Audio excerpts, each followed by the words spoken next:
maintenant la parole à Mireille Brioude, qui est professeure et chercheuse depuis 1991 sur...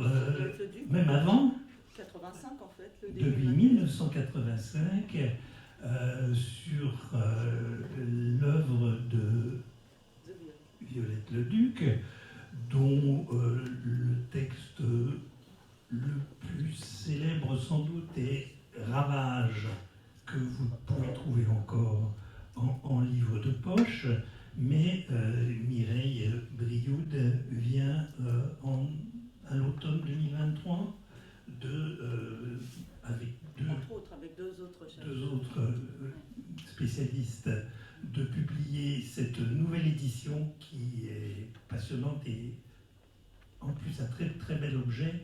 Mais nous allons en savoir bien davantage avec Mireille Brioude. Bonjour, merci de m'écouter. Donc je vais présenter, c'est très difficile à faire, enfin, un panorama, disons, de l'œuvre de Violette Leduc sous l'angle de l'écriture de la sexualité, un panorama que j'ai intitulé « Le plaisir retrouvé, une poétique sexuelle ».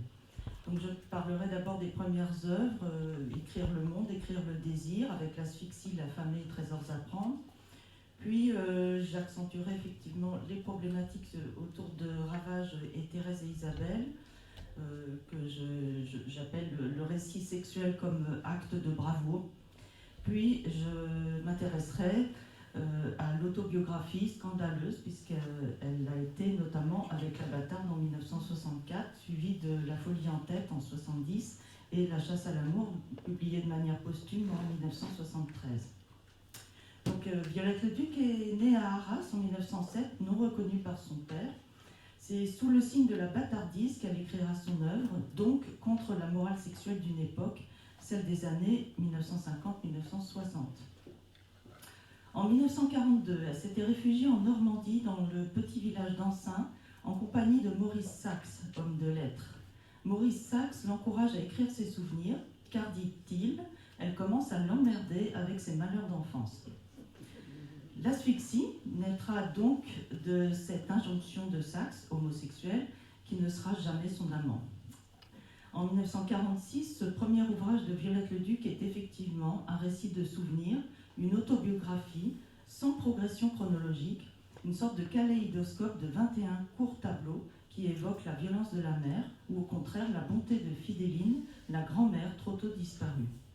Mais en retrouvant un regard d'enfant, la narratrice de cet ouvrage autobiographique fait le portrait faussement innocent et pour ainsi dire sidéré de personnes de son entourage, de proches voisins. Et du point de vue de la petite fille, à travers les yeux de laquelle voit l'écrivaine de 35 ans, ces personnages sont effrayants. Carlo Janciti, dans sa biographie, parle de véritables galeries de déviants sexuels. Citons Madame Barbaroux, qui frotte et astique sans cesse les meubles de sa maison. Madame Panier, qui révèle à la petite fille, qu'est Violette Leduc, le secret obscène des mains gantées de son mari, et surtout le couple Pinto, frère et sœur incestueux. Pinto, même, tente de violer Violette dans la serre au fond du jardin. Inceste, viol, perversion, voilà comment, dès la première œuvre de l'autrice, la sexualité des adultes s'écrit. Violette Leduc adopte une écriture lucide et frondeuse, maîtrisée avec aisance, qui s'invente. Comme elle le dit dans La Bâtarde, « Ma plume ne me pesait pas, je continuais d'écrire l'asphyxie avec l'innocence et la facilité d'une barque poussée par le vent. Innocence d'un commencement. » Cette innocence, c'est le terme parfait pour moi pour qualifier l'affranchissement total et immédiat d'une écriture de tous les codes de la morale. Cette innocence assumée, ou feinte, pour dire la perversion, va de pair avec une écriture particulière qui refuse l'introspection pour devenir celle de l'observation, observation complaisante et ambiguë d'un monde d'adultes dont la sexualité brutale serait la seule trace laissée sur une mémoire d'enfance. On retrouve dans certains passages de La Bâtarde, et surtout de Ravage, quelques substrats de cet univers. Je pense à l'épisode qu'on a nommé « Le bébé dans la ruelle » dans Ravage, qui qui constituait le début d'un des cahiers manuscrits dédiés à Simone de Beauvoir. Cet épisode se trouve dans Le Ravage, publié en 1955, mais il est au milieu du livre et il est si ambigu et son obscénité est si forte que l'on pourrait presque se tromper aujourd'hui sur sa teneur. Il commence par « Le bébé dans la ruelle n'a pas de culotte ». C'était à l'origine donc le début de Ravage dans les manuscrits. Pourtant, l'œuvre de Violette Leduc prend un autre tournant à partir de la publication de son second livre, L'affamée, en 1948. Et elle devient l'expression d'un désir pour une femme intellectuelle et belle dont Violette Leduc s'éprend, Simone de Beauvoir. L'affamée est en effet une ode poétique, onirique et érotique à Simone de Beauvoir. À l'origine, les cahiers manuscrits de l'affamée se présentaient comme un journal intime, un journal d'une absence. Mais à la suite de l'effacement des repères chronologiques propres aux marques diaristes, avant sa publication, on découvre un long poème fragmenté qui crie le manque, la chasteté forcée et la souffrance amoureuse. Je cite, « Elle voyagera pendant 3 mois. Nous avons encore la même chute des jours, le même lever d'étoiles. La nuit, elle dort dans ma ville. Je veille et je règne à distance sur son sommeil. Je sortirai de ma chambre. J'irai, je lèverai la tête, j'embrasserai les fenêtres de son immeuble en les regardant. Je sonnerai à sa porte. La gérante apparaîtra. Je m'agenouillerai, je réciterai son prénom et son nom. » L'érotisme de l'affamée est puissant, mais parfois mystique, d'un mysticisme influencé par la lecture des évangélistes, comme Jean de la Croix, ou encore du mystique anglais John Donne. Et cette écriture est dotée d'un mysticisme amoureux, dont l'écriture simule le dépassement dans l'ascèse. L'écriture du désir sexuel passe nécessairement chez Leduc par une écriture détournée, poétiquement perverse, du moins au début de sa carrière littéraire. En 1951, lors d'un voyage dans le sud de la France, Violette Leduc rédige un journal de voyage. Elle élabore une poétique de l'adresse amoureuse à travers l'érotisation des paysages qu'elle traverse. Ce récit sera publié en 1966 sous le titre « Trésors à prendre ». Le thème de la cathédrale, déjà présent dans l'affamée, se développe comme la forme du corps de l'aimé. L'aimé, c'est Simone de Beauvoir. Je cite, « Vous êtes mon pèlerinage sur les 5 continents, vous êtes mon but et mon relais. La nuit, vous êtes mon but et mon relais.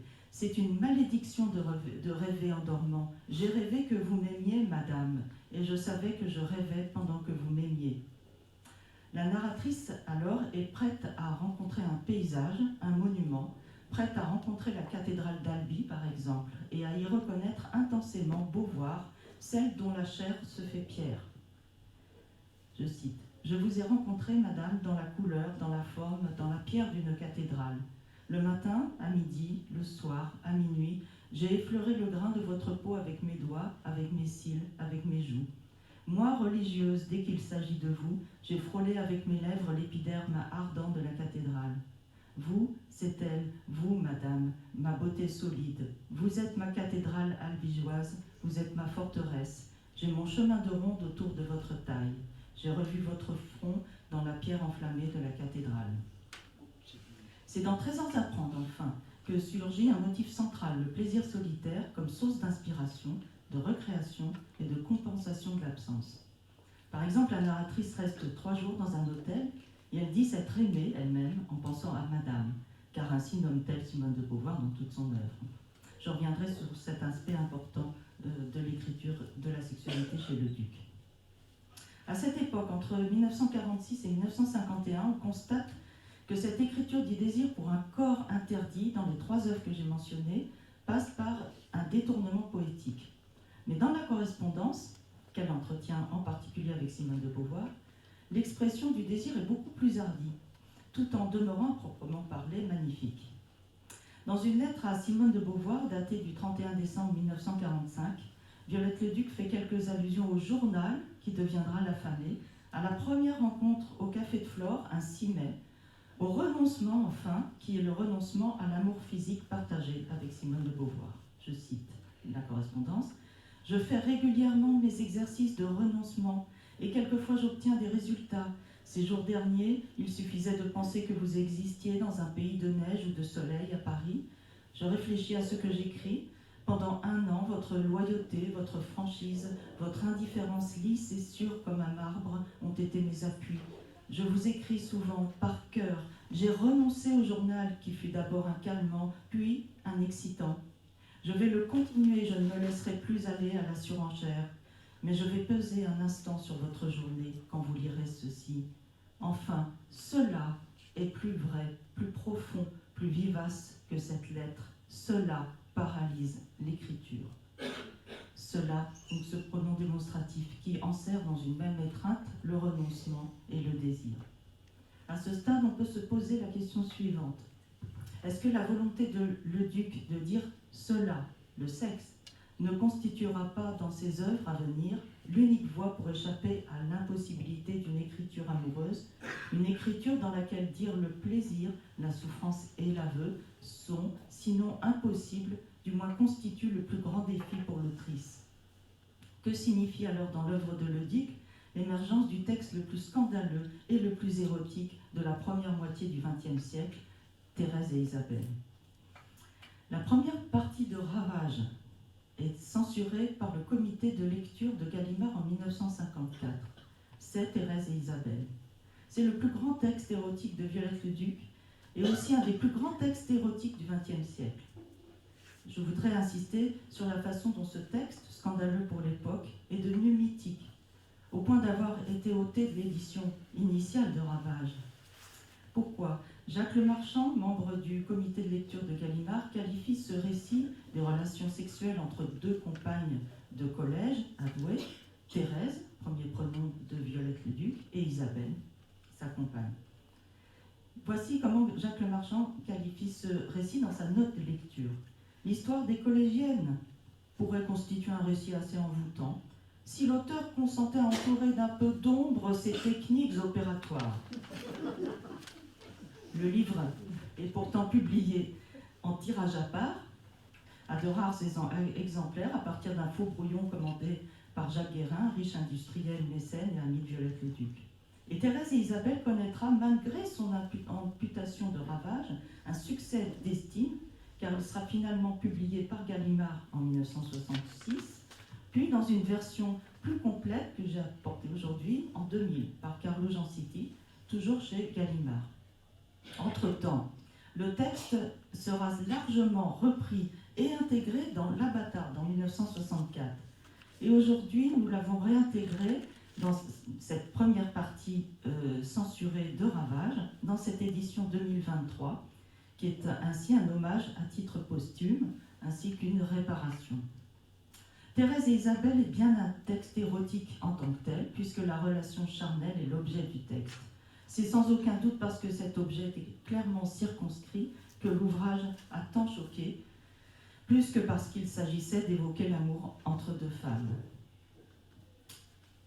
La main déshabilla mon bras, je cite, s'arrêta près de la veine, autour de la saignée, forniqua dans les dessins, descendit jusqu'au poignet, jusqu'au bout des ongles, rhabilla mon bras avec un long gant suédé, tomba de mon épaule comme un insecte, s'accrocha à l'aisselle, se frotta la touffe de poils. Je tendais mon visage, j'écoutais ce que mon bras répondait à l'aventurière. La main qui se voulait convaincante mettait au monde mon bras mon aisselle. La main se promenait sur le babillage des buissons blancs, sur les derniers frimas des prairies, sur les empois des premiers bourgeons. Le printemps qui avait pépié d'impatience dans ma peau éclatait en lignes, en courbes, en rondeurs. Isabelle, allongée sur la nuit, enrubanait mes pieds, déroulait la bandelette du trouble. Les mains à plat sur le matelas, je faisais le même travail de charme qu'elle. Elle embrassait ce qu'elle avait caressé, puis de sa main légère, elle ébouriffait et époussetait avec le plumeau de la perversité. La pieuvre dans mes entrailles frémissait. Isabelle buvait au sein droit, au sein gauche. Donc Thérèse et Isabelle est un texte, une sorte de révélateur. À travers sa censure, il révèle la violence éditoriale d'une époque. Il porte en lui la marque de l'injustice faite à une écriture de l'intrépidité innocente, car mettre en mots les rapports amoureux de 2 jeunes filles était à l'époque un acte de bravoure. Mon propos, on l'aura compris, n'est pas de faire l'étude stylistique de la façon dont Violette Leduc dit le sexe, mais plutôt de souligner l'importance de ce discours du sexe dans une œuvre, dans une vie, dans une époque. À ce titre, l'écriture de Thérèse et Isabelle et son audace poétique traversent les époques, les générations, et s'impose toujours avec la même vigueur, celle d'un texte qui ne vieillit pas. Ce livre révèle l'éternelle découverte de l'amour physique dans un texte, une première découverte éblouissante en particulier pour plusieurs générations de lesbiennes dès la fin des années 60 et jusqu'à aujourd'hui. Enfin, ce texte est en grande partie repris, comme je le disais, dans La Bâtarde. Il contribue au succès de scandale d'un livre qui frôlera le prix Goncourt. Ainsi, le récit des amours de Thérèse et Isabelle n'est pas publié encore en 1964. Il est repris au début de ce premier tome explicitement autobiographique, La Bâtarde. Succès d'estime, succès de scandale, La Bâtarde choque et éblouit par la sincérité intrépide dont le récit fait preuve. L'affirmation de la bâtardise ancre un récit des origines dans l'acte sexuel de la mère et dans l'absence de légitimation de la part du père. Je passe au deuxième tome de l'autobiographie, La folie en tête, qui paraît en 1970. Ce second tome, qu'elle appelait La suite de La Bâtarde, poursuit le projet autobiographique qui était le sien, autant que celui désiré par Simone de Beauvoir. La folie en tête s'ouvre avec la date fatidique, celle de février 1945, date de la rencontre avec Simone de Beauvoir. Le sexe s'absente momentanément au profit du récit d'un amour impossible. L'affamée a suivi son étoile, son modèle littéraire, mais elle s'est forgé sa propre voie en détournant subrepticement le récit chronologique pour s'en échapper sans cesse. Dans ce second tome de la trilogie autobiographique, il ne s'agit ni plus ni moins que d'évoquer la venue à l'écriture dans le plaisir et le renoncement. L'écriture de la sexualité prend alors, au fil du récit, toute sa portée autoréflexive sur l'acte d'écrire. Devenant non plus l'objet évoqué de manière intrépide, provocatrice et perversement innocente, elle est constitutive d'une réflexion autocentrée sur la venue à l'écriture. Et cette autoréflexivité revêt une forme métaphorique à un endroit particulier du texte. Au cœur de La folie en tête, il y a une scène, celle où Violette invite à déjeuner dans son 2 pièces de la rue Paul-Bert Jean Genet, dont elle était très amoureuse, accompagnée de Gérard Magistri. On se souvient peut-être de cette scène, de la rage de Genet, qui, exaspéré par la lenteur obséquieuse de son hôtesse, se lève brutalement et tire la nappe de la table, renversant plats, couverts et vins qui le recouvraient. Au départ de Genet et de son invité, Violette Leduc s'allonge par terre et commence à se masturber. Cet épisode est extrêmement développé dans le manuscrit, moins dans le livre publié, mais il l'est quand même. De désespoir, Violette, restée seule, se livre au plaisir solitaire à la suite de ce mauvais déjeuner, de ce mal de Genet, comme elle l'écrit dans le manuscrit de La folie en tête. Je cite quand même un extrait de cet épisode extraordinaire. Mon visage nu dans ma nuit, mon cou tendu. Quelqu'un a été malheureux, il ne l'est plus. Non, il ne l'est plus, mais tout s'est éteint. Je suis en face de moi-même, je n'ai pas le vertige, je vais gratter comme une bête. Mon manteau s'ouvrit, frôlement de la suie qui tombe, frôlement dans un ventre, je jetai mon slip au loin. Je parviendrai à m'emparer de mes détresses, à les serrer à la gorge. Je crois, je suis jeune chaque fois. Mon ampleur, mon panorama, ma flore, mon étal, je ne te vois pas, ma jupe, mes jartelles, mes chaussures. Libérée de mon slip, je suis libérée de tout. Je me le racontais, mystère. Ma misère se développait.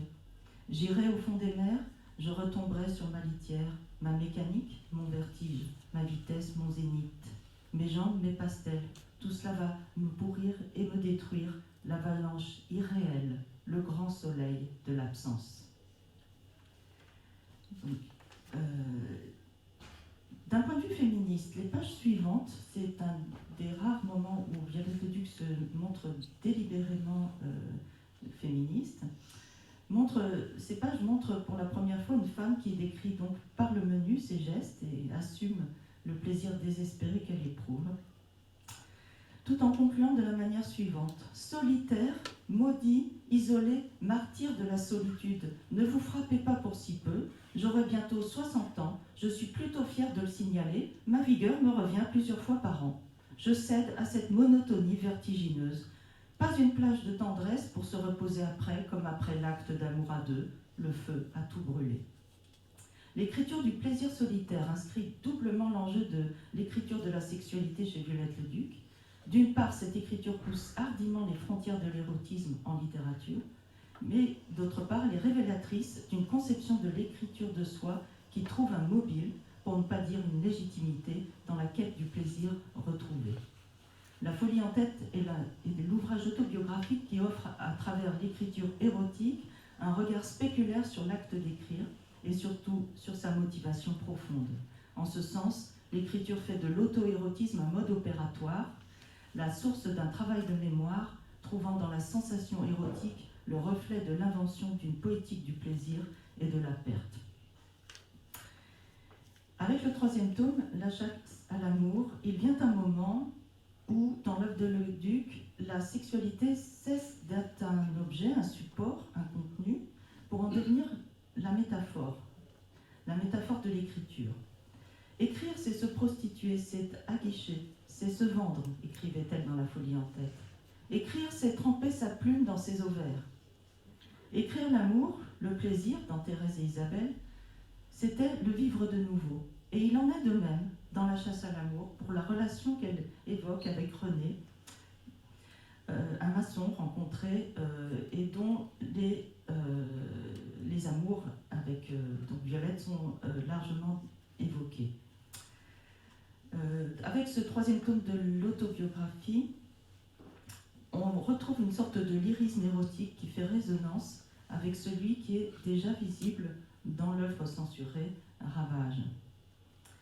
Nous avons eu l'occasion, dans un premier recueil d'articles avec Anaïs Frantz et Alison Perron, de remarquer que l'amour, l'érotisme et l'écriture du sexe entre un homme et une femme, entre Violette et René, se fondait sur une sorte de célébration du sexe masculin dans une optique poétique, mais qui tendait à féminiser le pénis de l'homme. Je cite Anaïs Frantz, « Violette Leduc cherche des images inédites pour décrire le sexe masculin qui porte atteinte à la puissance virile. On découvre ainsi une couille comparée à une figue fraîche violacée, ornée de sa goutte de sucre. » Fin de citation. La célébration est ainsi fortement féminisée par l'écriture, la conjonction sexuelle évoquée longuement dans un souci obsessionnel et jouissif du détail.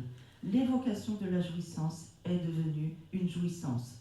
Cette poétique érotique rejoint plus de 20 ans après celle de Thérèse et Isabelle. Le corps de l'autre, son sexe, évoqué dans leur crudité et avec gourmandise, relève d'un seul et même désir, créer, recréer et non seulement revivre. En fin de compte, ce que l'on peut retenir de l'écriture de la sexualité chez Violette Leduc, ce n'est ni plus ni moins que l'invention d'une écriture qui se veut à la fois une quête et un retour. Dès les premières œuvres, la sexualité parcourt les textes de manière obscène, dans le bon sens du terme, dans le sens d'une mise en scène poétique de l'intimité. Son œuvre suit la vie au gré du désir et des rencontres avec le corps de l'autre. Le texte devient chair, sans aucune barrière, dans une sorte d'innocence que seuls les grands artistes peuvent revendiquer. Je citerai, avant de terminer cette intervention, Simone de Beauvoir elle-même, car elle a tout dit dans sa préface de La Bâtarde. Violette Leduc s'intéresse au hasard des rencontres, à tous les gens qui ont réinventé pour tenir pour leur compte la sexualité. L'érotisme chez elle ne débouche sur aucun mystère et ne s'embarrasse pas de fadaises. Cependant, c'est la clé privilégiée du monde. C'est à sa lumière qu'elle découvre la ville et les campagnes, l'épaisseur des nuits, la fragilité de l'aube, la cruauté d'un tintement de cloche. Pour en parler, elle s'est forgé un langage sans mièvrerie ni vulgarité. Elle a effarouché pourtant les éditeurs. Je vous remercie.